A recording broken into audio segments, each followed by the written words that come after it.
You ask Tiger to solve. This deals with linear equations with one unknown. The final result is x equals 15. Let's solve it step by step. Group all x terms on the left side of the equation. Subtract 8x from both sides. Group like terms. Simplify the arithmetic. Group like terms.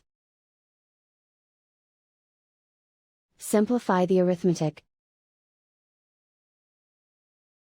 Group all constants on the right side of the equation. Subtract 6 from both sides.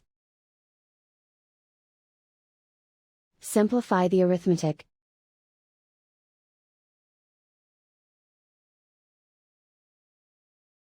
Isolate the x. Divide both sides by -3. Cancel out the negatives. Simplify the fraction.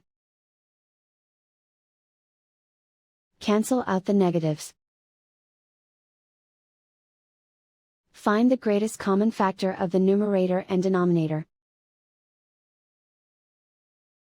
Factor out and cancel the greatest common factor. And so the final result is x equals 15.